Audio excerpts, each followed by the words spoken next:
Welcome. Hello, Ron. How are you this Uh, evening? I'm much better than I was last week, Chris. How are you doing?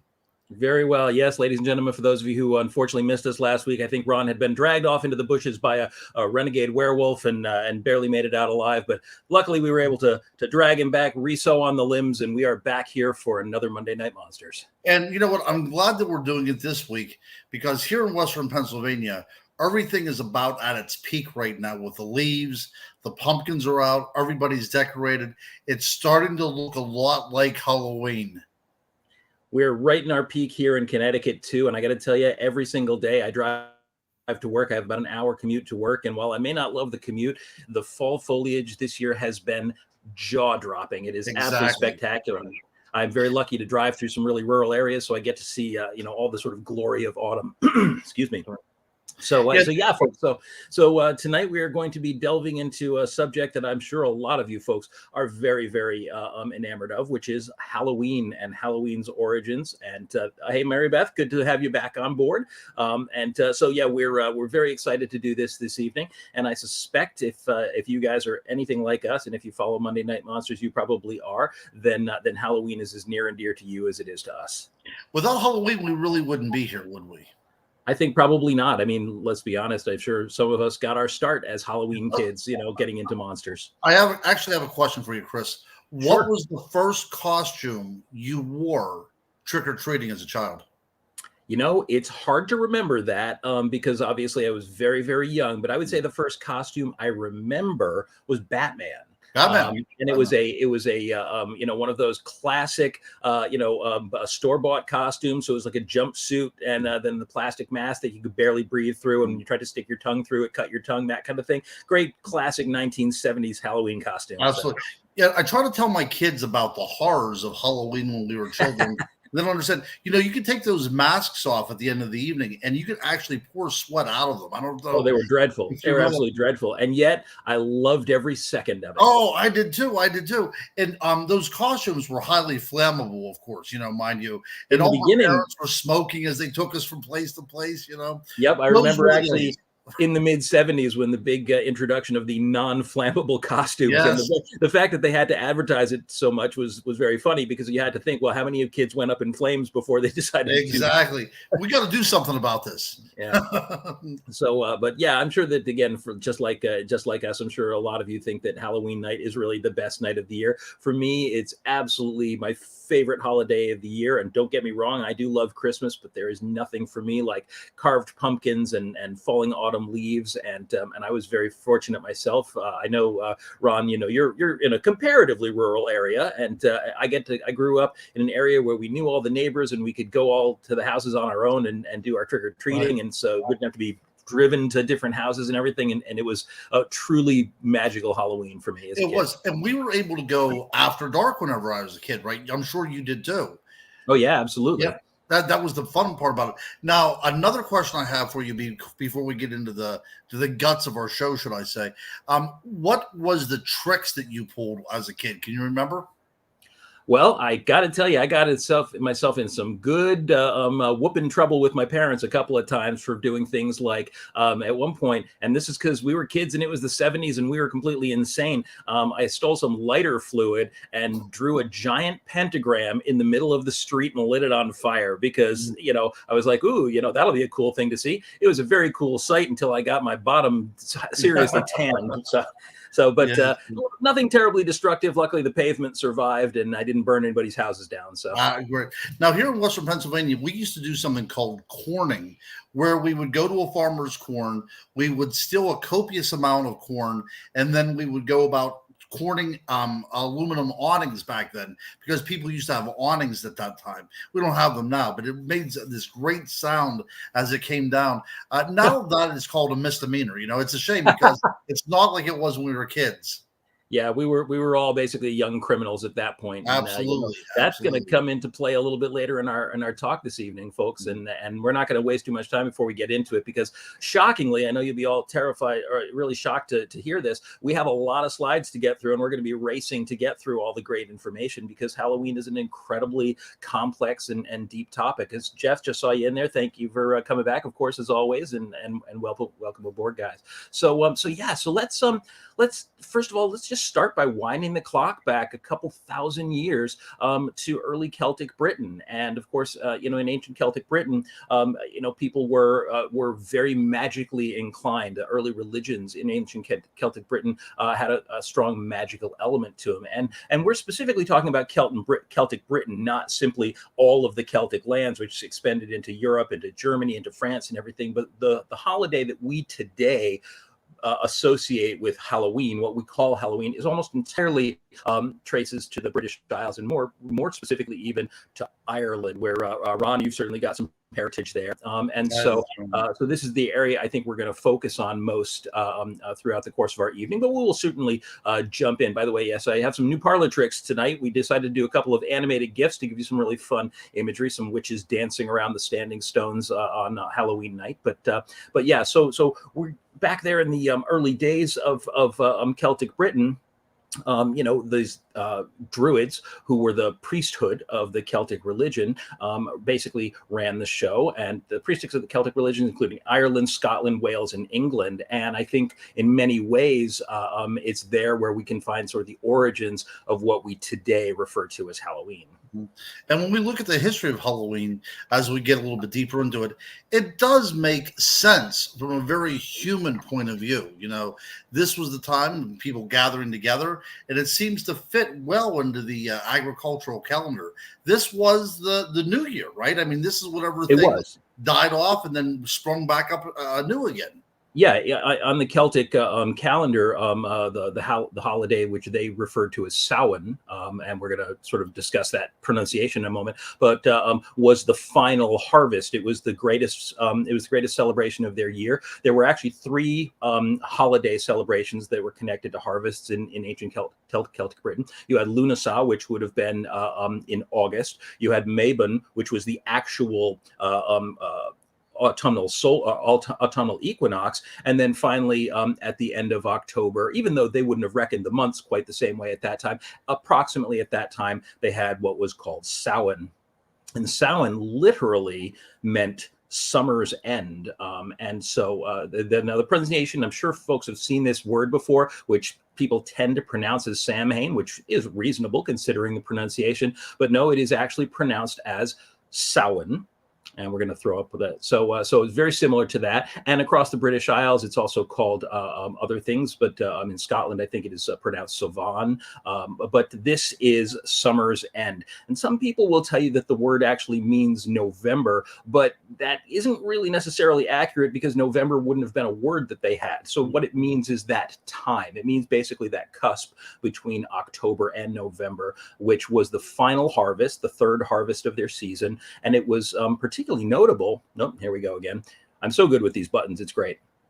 And one of the reasons I think that this one became what it did is because it wasn't simply a harvest the way that the other two festivals were. The first fruits at Lunasa, the sort of grain harvest at Mabon, and then the final harvest at Samhain. But it was also the time of the year when they would begin to slaughter their animals for the winter. And this was a big part of why it became somewhat of a sacrificial holiday or sacrificial feast, as you would consider it.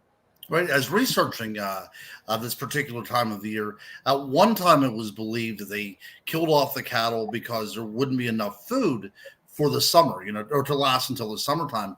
But there's a new theory out there saying that the reason they killed off such a copious amount of cattle is now is the time that you could actually store it, and it would and preserve it for the winter. Yeah, exactly. So this is whatever everybody would gather together. But you have to think about this as well too. This particular, 2,000 years ago, about the infant mortality was somewhere around 50%, and your average person lived to maybe 30 years old. And we would all be gathering together at this time. We would be eating, but how many would we not see by the time spring comes around? There would be a lot of lives would be like, this was a time of trepidation as well too, right? We were going into that great unknown, that time of blackness, whatever it's going to be called, and people are going to be struggling, and we really don't know who's going to be left at the end of the year. That's 100% true. And because of that, because death was sort of their constant companion at that point in history, the time of Samhain was both a celebration and also kind of a cautionary period where you began to fear your own mortality and you began to think about the afterlife and the afterworld. The Celts had very, very specific perspectives on the afterlife and the afterworld. And one of the things that they believed in, very much like the Egyptians, is that when you departed your mortal life, that your soul went on a journey to the other world. And so, like the Egyptians, they would load their tombs with small items, with jewelry, with offerings and things like that that could help the soul, the spirit, when they were on the other side. But one of the other things that they believed, because the combination of harvesting, the final fruits, the passing of the various people who would die at that time of year, the slaughtering of the animals, there was so much death happening with so many spirits passing from the world of the living into the world of the dead. They believed that the veil that separated those two worlds became permeated, became thin, and then souls could slip back through the veil and up into the land of the living, which is why one of the things that Samhain became is a time of ghosts, and a time when they believe that spirits of ghosts, witches, goblins, and all the creatures of the underworld could potentially slip through that veil and return to the land of the living. And that, of course, was both, it was terrifying, but you also had to protect yourself from that. And many of our traditions came from protecting themselves against these sort of unquiet spirits that would slip through into the world of the living. Yeah, having your loved one come in was no problem whatsoever, right? And also from the realm of the dead, they had a bit of omniscience as well to them.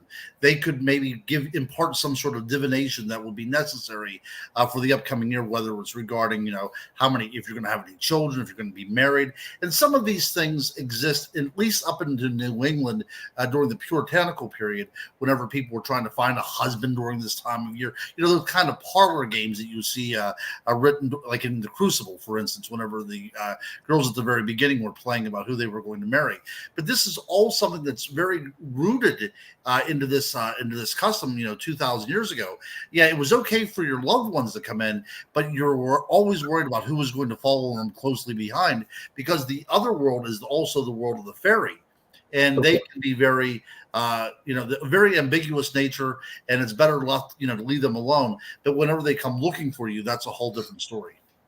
And of course, like many other ancient pagan religions, the Celts didn't just have a single god or even a good god and a bad god. The Celts had many different variations on deities, many different spirits, and some of them were dark spirits, some of them were, were light spirits. Some of their gods kind of tended towards what we might think of as evil today, but in most of those old pagan cultures, the idea of the sort of evils and goods in the universe were much more about the idea of balance. And so what we might consider an evil god or even a devil today was just a force of nature to them.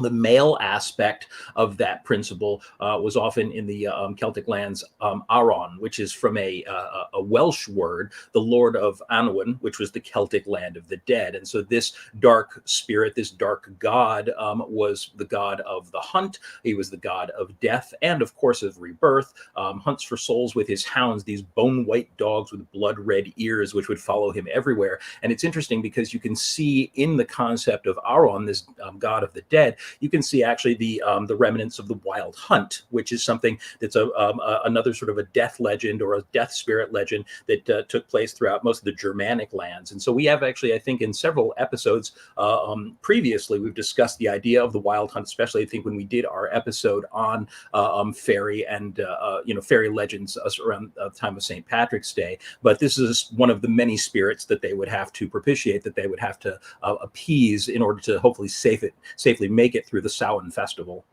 Yeah, you don't want to be swept away whenever that tumultuous wild hunt comes passing through. No, and out there collecting the unwary souls of anyone weak enough to fall behind, which is, right. I guess, in a way, I suppose, was probably a metaphorical, reference to the people that they expected that they would lose through the winter, because obviously winters were incredibly harsh. They didn't have heating. They didn't have, medicine the way we do today. And so, as we mentioned a moment ago, people were much more likely not to make it through the winter.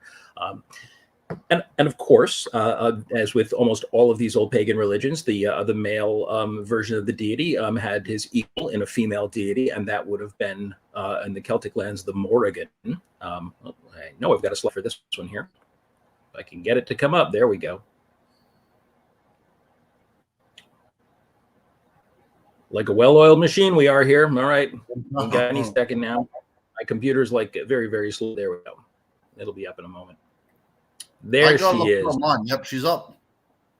All right. So the Morrigan, the Celtic goddess of death, also a harvester of souls, she was the patron of magic. So in many ways, this may have been one of the sort of templates for the early idea that we would have in our mind of witches, this kind of otherworldly female spirit with ravens, black cats, and wolves and things at her heels, and also a collector of souls. And so between her and Aron, they would both be the collectors of souls and the ones who would on the battlefield, etc. It's even fascinating that in many ways the Morrigan is very, very similar to the Norse concept of the Valkyrie, these spirits that would harvest the souls of dead soldiers on the battlefield, and very angelic in a lot of ways as well. So you can see how these images or these concepts echo through different ideas.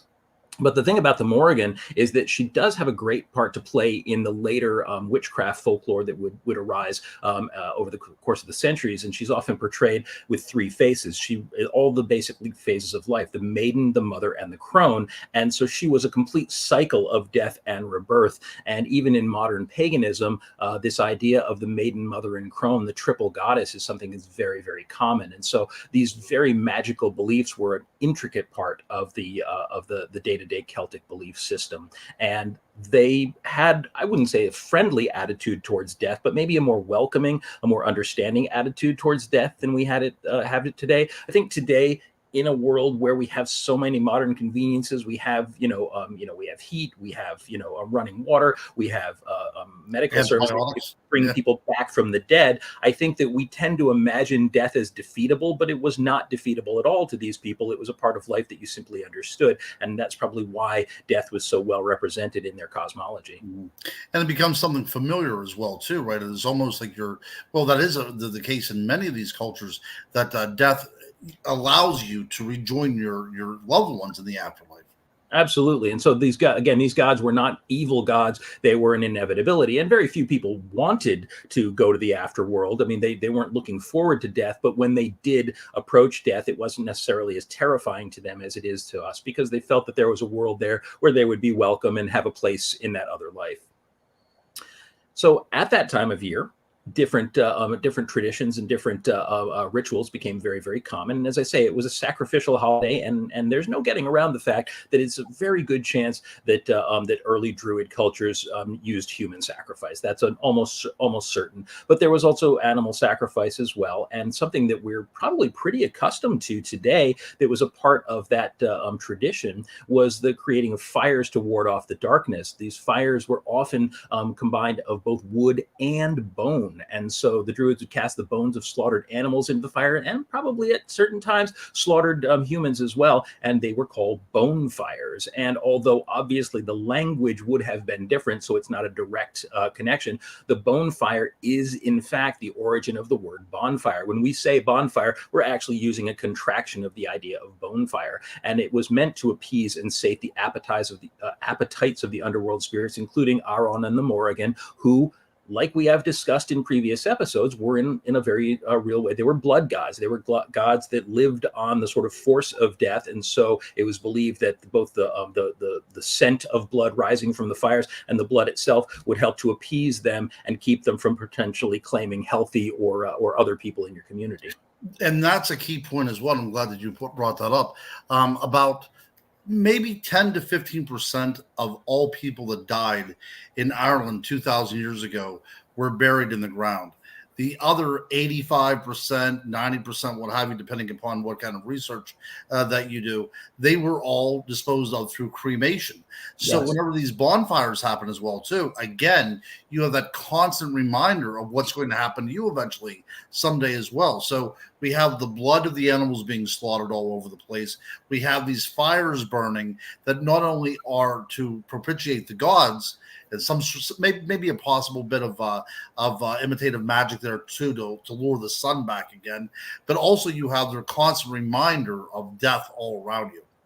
Absolutely. And you're 100% correct on the idea of rekindling the sun in a way, because this was the dark time of the year. The Celts didn't really have 12 months the way we have them. They reckoned the year broken into a couple of smaller pieces, but the two primary pieces were winter and summer, and they didn't really see it any differently. There were two halves of the year. There was the light half of the year and the dark half of the year. And Samhain was traversing into the dark half of the year. So symbolically, one of the things that they would do is in those times, everyone kept a home fire burning constantly. You constantly had coals banked up so that you could use it to cook, you could use it to smelt, you could use it to do anything that you needed that fire to do. The fire was both sacred, but it was also incredibly necessary for survival. So for the only time intentionally throughout the entire year, everyone in the community would snuff their fires out. They would snuff their fires out completely. And then that night, during the Samhain ritual, they would light torches or rushes from the bonfires. They were the sacred fires of Samhain, and they would use it to rekindle their home fires and sacredly, or symbolically at that point, rekindle the sun so that the sun could grow again and become powerful in the summer. So it was very, very important symbolism to them, these bonfires. And they also helped to drive back the darkness, which was part of the symbolism as well. And so probably one of the single most sacred aspects of the Samhain is that it was a huge fire festival. Absolutely. Now, you were talking a little while ago about the fact that in addition to the dark spirits that they had to ward off at that time, that obviously the spirits of loved ones could potentially return, and that was another huge part of Samhain. And we think there's really some possibility maybe that this even intermingled with other cultural traditions that may have sort of bled into the Celtic world. But one of the things that we still enact in many ways is called the Dumb Supper. The Dumb Supper, families would set a place at the table on Samhain night or on basically during the Samhain season for family members who had passed during the previous year, or potentially any family members who had passed, and they would place food on the platter. They would treat the family member as if they were there at the table with them, and enjoy a family dinner with the people who had passed. When the evening was done, that food would actually be put out for the dark fairies, the spirits and everything, and given as an offering so that that would appease them as well. So they were both honoring their ancestors by inviting them to dine with them once again, but also as a little bit of a safety net, they were, of course, leaving that out for the puka and the sprites and the brownies who might potentially eat that food and therefore not harass them later on. And here we can see the echoes of trick or treat. Very, very simple. The idea of offering hospitality to both the good spirits and the bad spirits to keep them from harassing your home. Hey, we still do it today. Exactly. And it's funny how that tradition has become such a core part of it, but it comes from so many different places and all kind of collects together. Now, this is a suggestion of yours that I hadn't even thought to touch on, but one of the places that some of that may have actually come from was the Roman influence, because of course the Romans were in the Celtic lands as early as probably 300 or 400 BC, and we know that the Druids existed there at this time too. But the Romans had a festival called Feralia, and an earlier festival they both actually kind of bled together, called Parentalia, which really does mean parent. Parentalia was when the Romans would honor their beloved ancestors, and at the end of the Parentalia festival, Feralia was simply honoring the dead in general. And these are ancient Roman feasts in which the dead were honored with flowers and gifts. They would actually go into the crypts and they would bring gifts, flowers, food, oils, perfumes, and things like that, and leave these as donations for the dead. And there's an interesting story when the Romans were at war and had so much going on that they largely ignored or overlooked the Feralia festival, where Ovid tells that the Romans neglected Feralia, prompting the spirits of the departed to rise from their graves in anger, howling and roaming the streets. And if that doesn't sound like a template for Halloween, I don't know what does. So I have to wonder, which one of these was, which came first, the chicken or the egg? Did the Romans pick some of this up from the Celts? Did the Celts pick it up from the Romans? But I think it's fascinating to imagine that there must have been some cross-pollination between these. Well, see, this is the interesting thing. We know for a fact that whenever the Romans got into the Celtic lands, one of the ways that the Celts try to drive the Romans away is through human sacrifices. We know this because so many of the bog bodies that were discovered were from this particular time period. So whenever you talked about making human sacrifices, especially later on, you could understand why Samhain would be such an important time to try to get these kind of invaders out of your land. This would be the time to try to appease the gods, especially the gods of death. Another interesting thing about Ferelia, because Parentalia, that's kind of like a Memorial Day, correct? That's, when we love our loved ones. But Ferelia also has a bit of a harvest festival attached to it as well. This was the time of the year in the Roman calendar when you would be also taking in the last fruits. And it is believed that bobbing for apples comes from this particular celebration. Huh. Because not only do we have within any kind, like you had pointed out with the Morrigan, not only do you have it's very binary, isn't it? So you have the life force and you have the death force, but you also have that idea of fertility always constantly within these agricultural worlds. So there's a bit of sexuality, I think, attached to the idea of bobbing for apples. But that is one of the beliefs, is that's where it came from, that the Celts simply adopted it into their customs. I hadn't heard that, and that's fascinating and not terribly surprising. Again, there must have been so much crossover between these because there's such similar festivals, and even the traditions associated with them are so similar that it's almost impossible to imagine that there wasn't.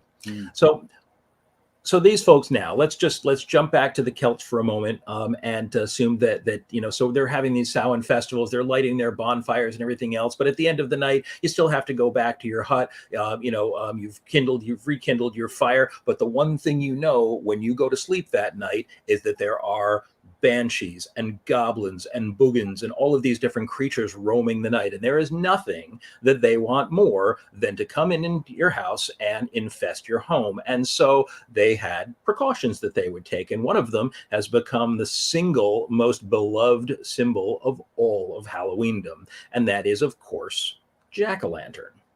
Now, the Celts didn't have pumpkins. We need to make that really clear. The Celts had turnips. And so it was very common for them to use turnips as these lanterns instead, which is very funny because it's kind of hard to imagine getting much of a scary face on a tiny little turnip. We have to presume they had bigger turnips back then. But the concept was exactly the same. You would hollow this lantern out or hollow this vegetable out, put a little candle or a little tallow wax in there, light it, and the face, the glowing, flickering face would be set in the window of your home.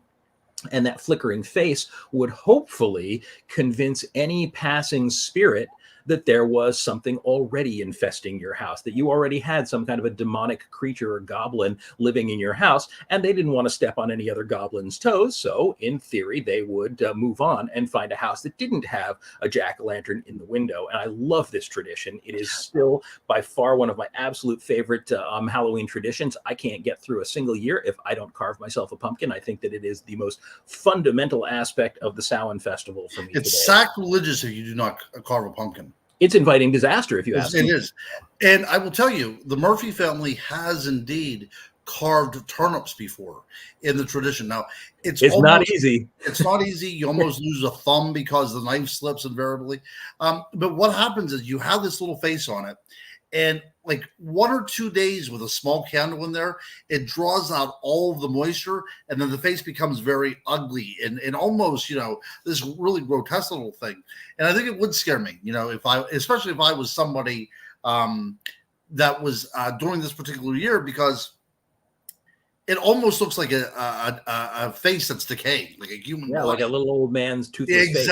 Exactly, yes. So, the tradition is you would put a candle or something, open up a back door or a window that faces the west, because, of course, that's the land of the dead. That's where you want your ancestors to come. But every place else, you don't want any of those little pesky fairies sneaking in any place.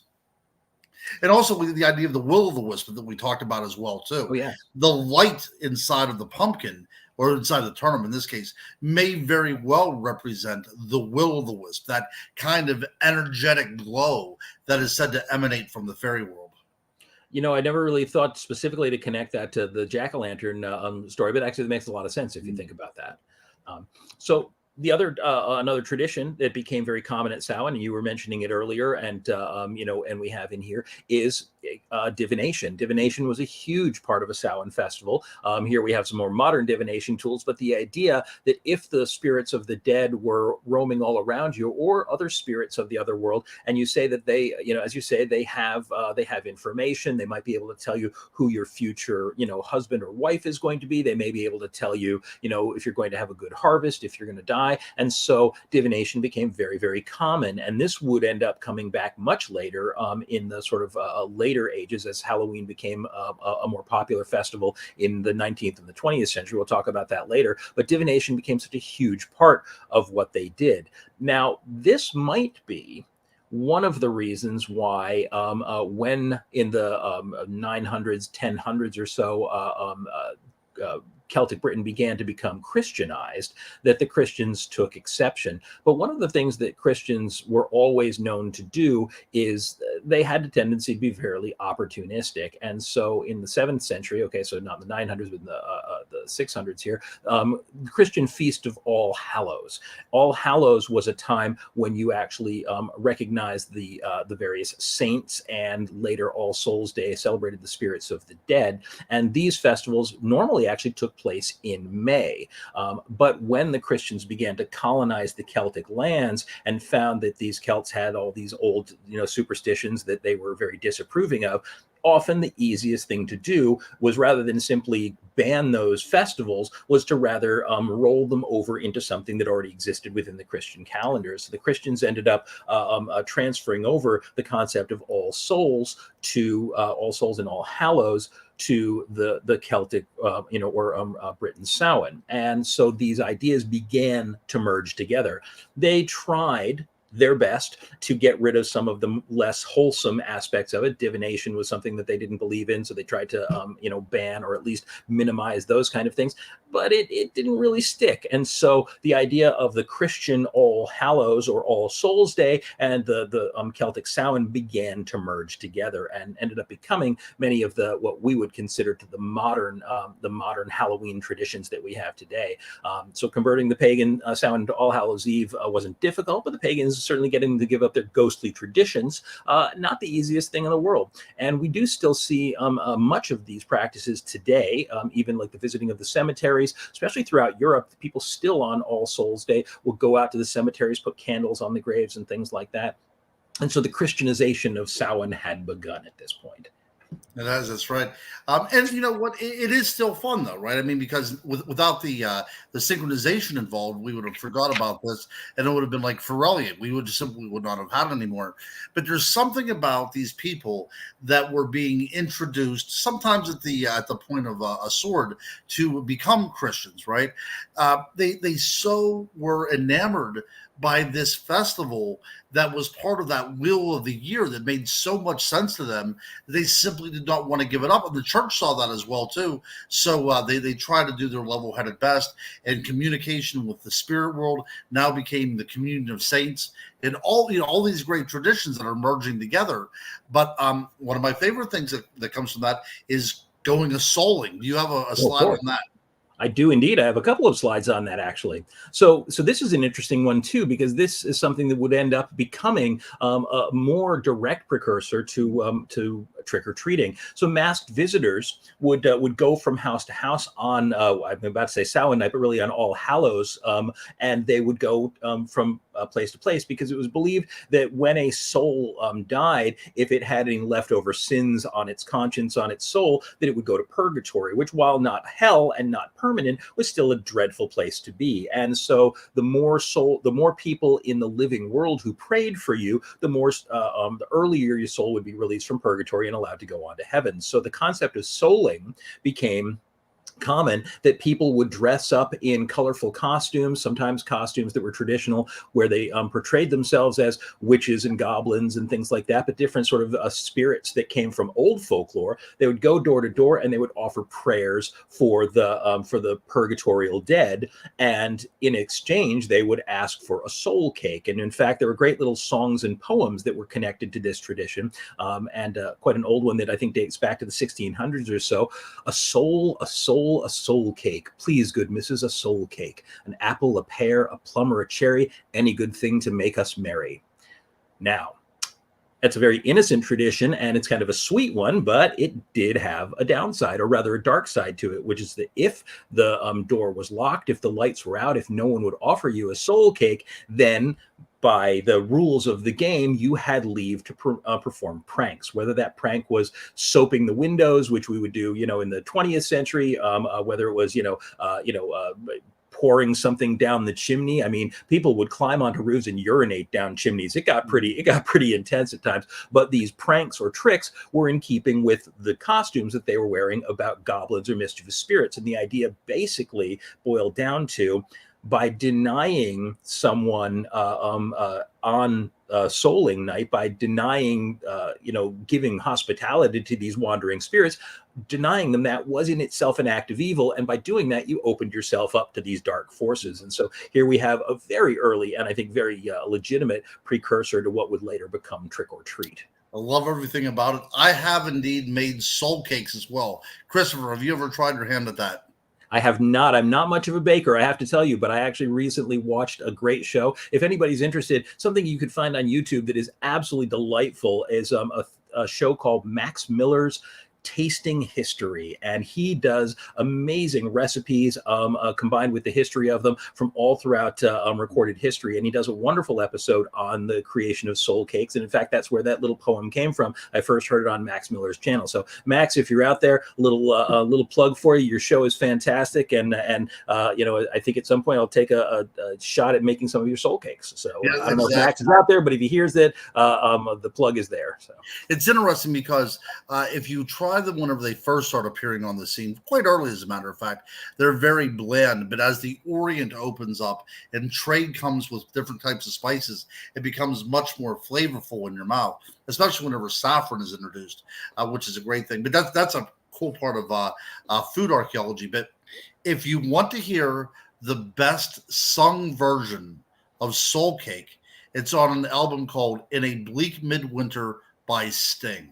Oh, interesting. And now I actually have that album or had it once upon a time on CD back when people had physical media. Right. And I had forgotten about that, but I'm a huge Sting fan myself. And so now I'm going to have to go back and look that up because at the time I probably didn't pay much attention to it. So yeah, on his liner notes, he says that this was a song that was reserved for Halloween, but as it was a change of season, you can still get in the mood. But he does a great job with it. And I think it goes back. I mean, it is almost as if it is a liturgical song because it talks about Peter and Paul and everything.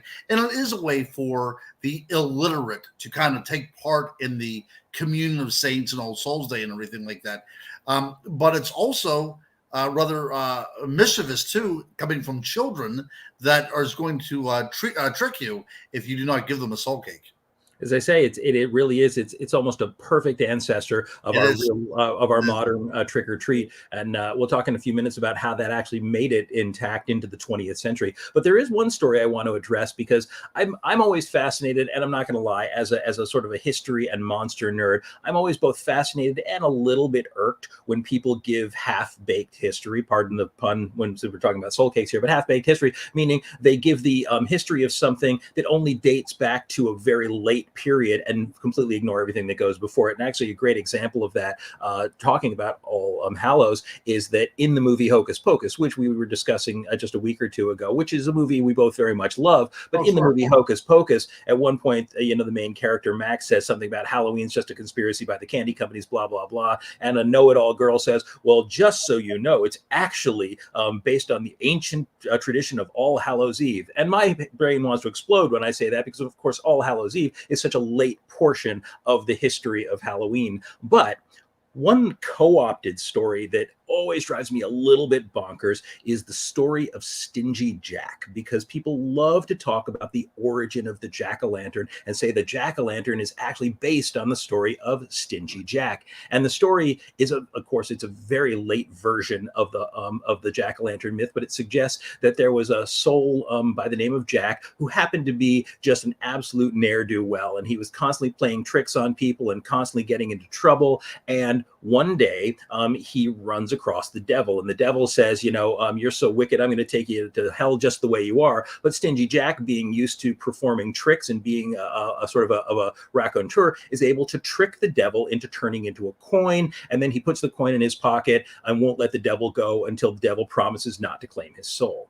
Well, he finally releases the devil. The devil has to make good on his promise, doesn't want to claim Jack, can't claim Jack for 10 years. When the devil comes back 10 years later, Jack is ready for him. And so Jack tricks him yet again. So when Jack finally does die, many, many years later, he arrives at the gates of hell, assuming he'll be welcomed in. And the devil says, I don't want anything to do with you. You're not welcome in heaven, and you are certainly not welcome in hell. But the devil takes pity on him because he's kind of a soul after his own heart, being as wicked as he is, and gives him one eternally burning coal from hell to light his way through the eternal darkness. And that jack-o'-lantern, which he places in a gourd or a turnip, becomes his eternal light as he moves through time. Now, this is a delightful story, and it's a story that has been retold. In fact, I think they're actually using this story as the basis of a brand new kids movie that's called, I think, The Curse of something Hollow or whatever. It's like a Netflix movie or something, but it's an incredibly popular story. But it fascinates me because it's a story that takes you back halfway through the history and then stops as if that's the beginning at the Christianization. And so, of course, you've got God and the devil and wickedness and all these different things, and completely ignores the real origins, the real ancient Celtic origins. So just that's my little rant for a moment on the true origins of the jack-o'-lantern, not actually dating back to Stingy Jack. Right. Now, I'm glad that you brought that up because obviously it's part of an oral tradition that goes back probably to before Samhain, I would assume. The idea of someone that is so evil that they're not able, that they're earthbound, shall we say. Exactly. But we know that it has to be, at least in the Americas, because he has a pumpkin. So we're looking probably sometime, I would guess, in the 1700s, whenever that starts becoming popular. Well, there does have to have been a period where pumpkins actually did end up making their way to Europe in the 16th and 17th, or the 17th and 18th century. So it's not completely out of a reason that it may have started in Europe, but at least it is later than the pumpkin. Well, that's exactly right. Yeah. King Henry VIII was the first king in England to eat a turkey leg. So that's a true story because they imported turkeys. So it's probably around that time. We're probably looking about 1530s, I would think, that the pumpkin starts arriving over in Europe. But it's still an interesting tale. I was going to go someplace and I forgot what the heck I was going. Oh yeah. So anyways, I don't know how you run into the devil because there's different versions of this as well too. I heard one time that the devil tried to trick him into climbing a tree to see who could climb higher. And Jack says, you go first, and he puts a cross on the tree so the devil is not able to come down. And they make this kind of agreement. So there's different versions of this story, but it's still interesting to think that in the popular imagination that you could run into the devil and have a intelligent conversation with him and actually bargain your way out of things. Folklore is chock full of those stories, though. I mean, look at things like The Devil and Daniel Webster, or The Devil Went Down to Georgia, and all these classic stories of sort of tricky mortals running into the devil and managing to get the best of him. I think this is part of the sort of Christian idea that they want the devil to be wicked, but they also want the devil to be defeatable by a virtuous spirit. And it's very funny that it's never a virtuous spirit. It's always some real ne'er-do-well who just happens to be particularly good at at tricks and japes, who manages to get the best of the devil. And they're really fun folk tales, but as I say, just usually often based on something goes back a little bit farther, and and actually kind of spiraling nicely into that topic, with things like devils, pumpkins, and things being so iconic to Halloween. There are some symbols that are the symbols of Halloween today, the symbols of Samhain and the symbols of harvest, that have become so iconic that they're literally can't be divorced from Halloween. We've got bats, pumpkins, black cats, witches, ghosts, and all the various ideas of them. And those have carried through literally for centuries and remain such a big part. Oh, The Devil and Daniel Mouse. Yep. Now there's a great interpretation of the story of The Devil and Daniel Webster. John Superman. Now, if you have not seen it, The Devil and Daniel Mouse was then later reworked into a film called, of all bizarre things, Rock and Rule, also by Nelvana, the same man. animation studio, and it's another sort of a Faustian tale. And if you have a chance, if you haven't seen that before, it's a fascinating movie. Sorry for the jump in topic there, but so yeah, so the icons of Halloween are such a huge part of it, and it's really fun, I think, to see these iconic images as they became very common in Halloween imagery over the years. Witches, again, cats, owls, black cats, ghosts, and bats, and they turn up in so much of the imagery, and often all together. As you can see here, we've got pumpkin-headed ghosts, we've got black cats running around, glowing pumpkins, witches dancing around the pumpkin, and these are really the symbols of Halloween that have never died out. And these really do most likely date back to pre-Christian times, because you can see that all these symbols have some kind of an analog before the Christians came along and started to sort of cash in or capture the idea of Halloween and bring it to a Christian audience. Absolutely. Yeah. Now, connecting the dots on a lot of these symbolisms, which I really find fascinating, is that we talked about the majority of all Celtic people that died in the British Isles were cremated, but the ones that were buried were oftentimes buried in caves, and of course, that's the domain of bats. And if you would think about Samhain, with all these bonfires burning, the insects would be gathered around there, and then bats would now be associated with these things coming out of caves, the abode of the dead, now flitting around these bonfires as well too. And you can start putting two and two together, and how the very how the agricultural mind would be able to see these kind of things as something coming from the other world, maybe even as a conduit or an intermediary between certain things. And especially whenever it comes to the black cat, my ex-mother-in-law has a black cat, and if it's dark out and it shuts its eyes, it disappears. So you can imagine, one of these hovels over in Ireland 2,000 years ago, lit by a single candle, and the cat would seem to go from inner dimensions, whenever they just close their eyes. And not to mention as well, as we get up into the Middle Ages, they start becoming familiars with the witches, right? So these things now become agents of the devil himself. So all these things are now mixed together. But I think at once these things were rather innocuous. I think that it was just a part of the natural world. And then the Catholic Church said, no, these are evil things, and we're going to show you.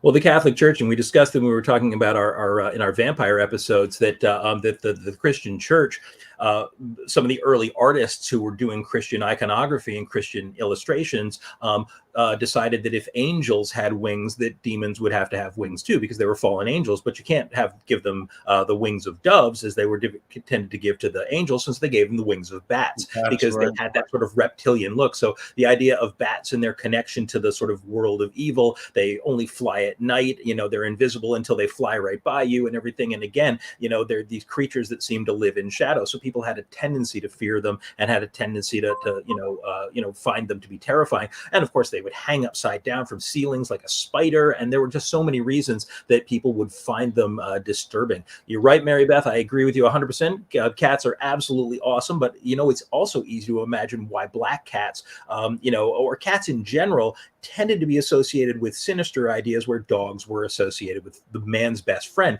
because dogs are exuberant, they're loud, they can be klutzy, they're always by your side, happily wagging their tail. It's impossible not to notice a dog. On the other hand, cats, they don't obey you. They go their own way. They're silent as the grave. They slink by you. They'll appear in a heartbeat. They poke their head through your window, and all you see is those glowing eyes in the darkness. So it certainly makes sense that people may have thought of cats in a very sinister way. So of course, again, why they would turn up in so much early Halloween symbolism as a sort of a figure always accompanying witches, who of course were largely believed to be able to turn into cats and other things, or they would act as their familiars. So all of these symbols, owls, of course, not quite as sinister as bats, but still very, very common in all this symbolism.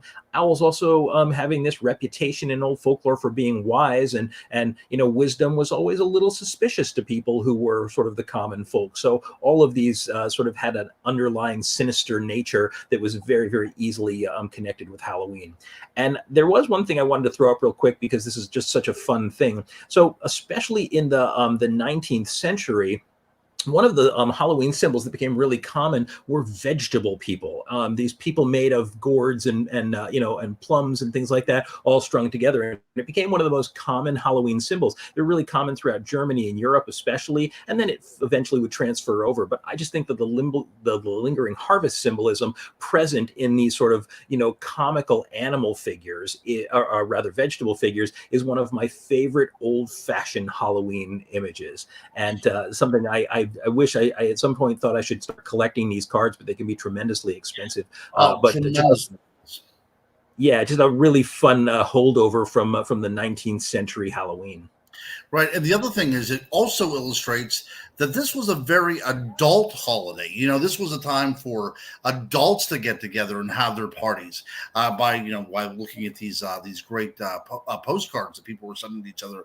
But I think that the idea of people getting together and having these parlor games and everything really does denote how the evolution of Halloween goes, because it's a kid holiday for the most part, unless if you go into the Spirit Halloween store and go to the adult section and see what some of the people are wearing.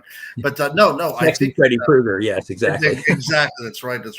But yeah, I don't want to take up, because I know that we're running out of time here, because I definitely want to get through your slides. So that I was just going to say that whenever people were exchanging these cards, it seemed that it was geared towards an adult sensibility than anything to do with children and their love of the holiday. I think it largely was in the beginning, and this is an interesting thing because this is a really good segue. Because in the 19th century, maybe the late 18th century, but very specifically in the 19th century, we had a real influx of Irish and Scottish immigrants coming into this country, and many of them brought their All Hallows or Samhain traditions with them. And this is how the celebration really actually first started to come here to America. And so many of these immigrant families, not unsurprisingly, weren't very wealthy, so they tended to live in more ghettoized areas of cities and things like that. Immigrants at that time treated not much better than they are today, and so while the adults might be getting together for All Hallows gatherings or dinners with their friends, the kids would tend to run wild, and this started to really come to a head in the late 19th century, when Halloween, which is of course a contraction of All Hallows Eve, Hallows Even, became a festival of destruction. We talked about the pranks, but the pranks had gotten out of hand, and people started to light fires, and different things were happening. And unfortunately, that became a crisis. And so the idea of Devil's Night or Mischief Night began to be something that was truly problematic in many cities. And so getting a handle on this crisis of kids running amok on Devil's Night or Mischief Night was something that became there were articles and editorials written about trying to keep these kids under control. And something I had not heard of before, and so I was fascinated and looked into it when you mentioned it to me, Ron, was the story of Anoka, Minnesota, which apparently lays claim as the very first town in America to start staging official Halloween events geared towards kids, to keep kids off the streets and keep them from participating in these Devil's Night activities. And it kind of was a chain reaction. It was, yeah. History, of course, does not exist in a vacuum. We can find from the 1730s reports in towns in the Scottish Highlands of this mischief night. People going overboard, people actually hearkening back to their Celtic roots. And as you said, especially in that particular part of the world, you have so many different influxes of ethnic people up in that area. You have Germanic people, Scandinavian people as well too. So they're bringing all this stuff into a place that probably by the time Halloween comes around, there's already snow on the ground, right? I mean, there's not a lot to do in Minnesota. I've been to Minnesota twice, as a matter of fact. And one time I was listening to the radio when they had a fishing show on about sturgeon. So you can imagine the excitement that was going back there before they had the show on. And there was just nothing to do. People had all this pent up energy. So they decided they were going to start burning things down. And the town became so terrified that they were going to lose the town itself. They said, we got to put a stop to this. And there you have it. The first place in America to celebrate Halloween. In fact, it now calls itself the Halloween capital of the world, which I'm going to have to say I'm going to take some issue with that, but it's fair enough for the time being. So yes, I agree with Absolutely. you, Mary Beth. Yeah. Yay, Anoka, all the way, because that was certainly something that kind of did start a trend, and it was a chain reaction. And I have to tell you, it wasn't that hard to convince people to get on board with this because it commercially was actually a pretty smart idea. Halloween decor could be very inexpensive. One of the things that became really popular during that time was a series of books called Denison's Bogey Book. And the Bogey Book they were small, they were like a magazine, but they had recipes, party ideas, decorations that you could trace or cut out, and all the different things that we would end up later associating with the sort of classic early Halloween imagery really became popular. They were inexpensive to produce. The book could give you ideas, including things like bobbing for apples, divination.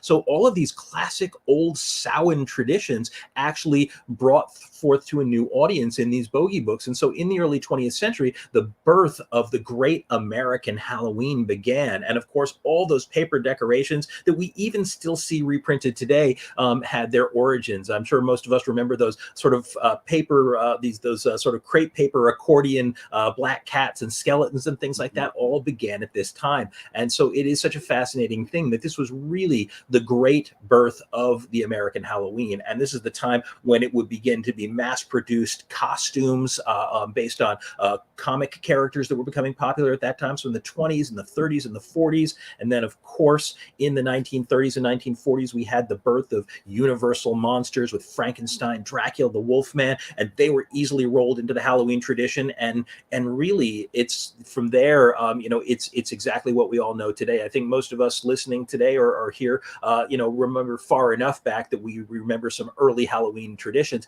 and that's not too far removed from where it all began for the American, the great American Halloween, which we really do Halloween here in the States better than anyone does it in the world, despite the fact that it didn't actually begin here. That's right. Yeah, I think that Halloween costumes start to becoming available commercially, if I'm not mistaken, about 18 or 1920s or 30s, I think. That's so.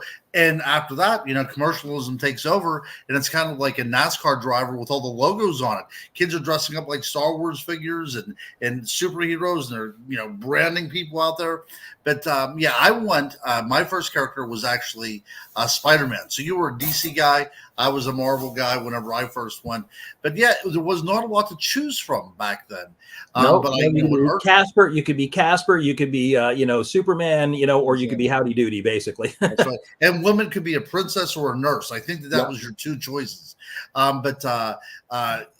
Going full circle again, whenever we talk about how terrifying it must have been during the Middle Ages, whenever people, or during the Samhain festival, when people were actually afraid of the monsters in the dark.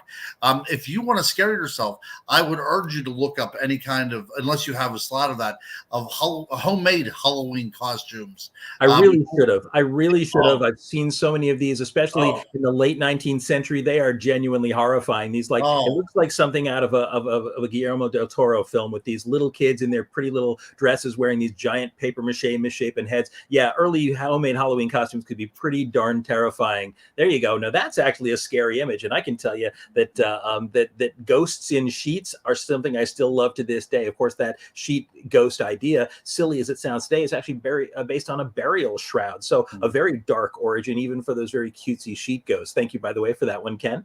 So I know I just said a moment ago that Americans, and I know we only have a couple minutes here left, but Americans do Halloween better than anyone, and I still think that they do Halloween.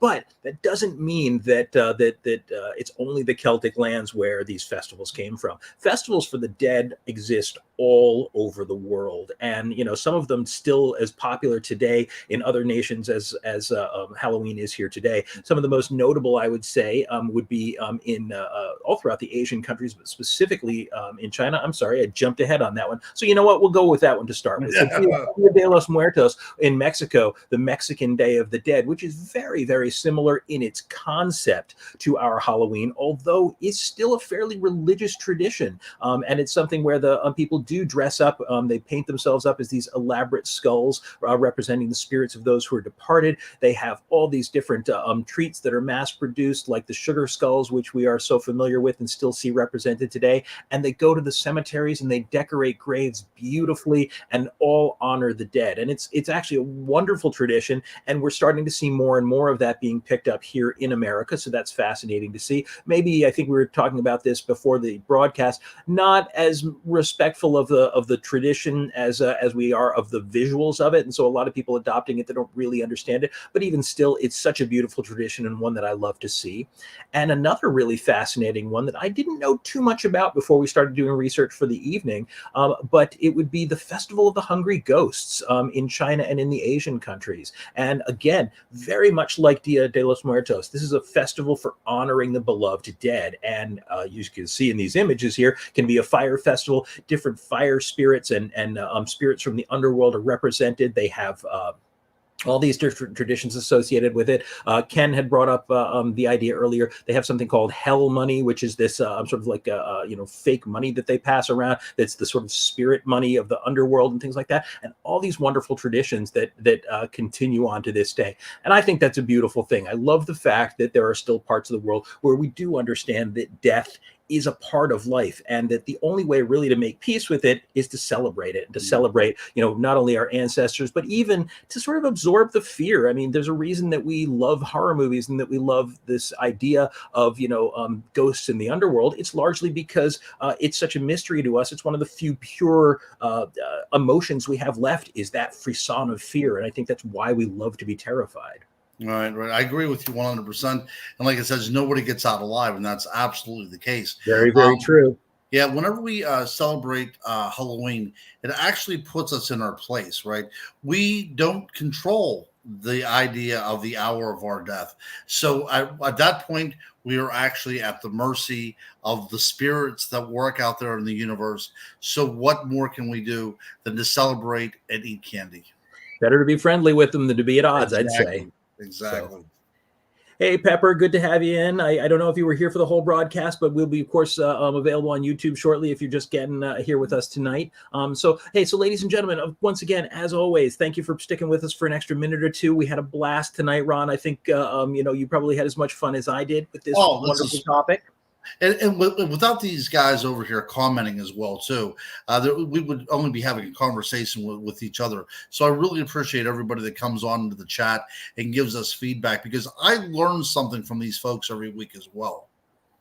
I do too. And it's wonderful to have you guys in and participating. As always, if you guys are new, if there's anybody here that's new to us, give us a like, subscribe. You can hit the notification bell so you know when we've got new episodes up. Next week, we'll have another Halloween themed episode. We're doing Halloween all October long. But I do want to let everybody know that in 2 weeks from now, it will be Halloween night. And so we're going to be taking the night off from a live broadcast, but right now our plan is to actually put together something pre-recorded so that we're giving you something fun to chew on for Halloween night while we're off, raising the dead for ourselves. So as always, guys, once again, we want to thank you so much for joining us this evening. Hope that you had great fun with Monday Night Monsters, and we will see you next week for another Halloween episode. Good night.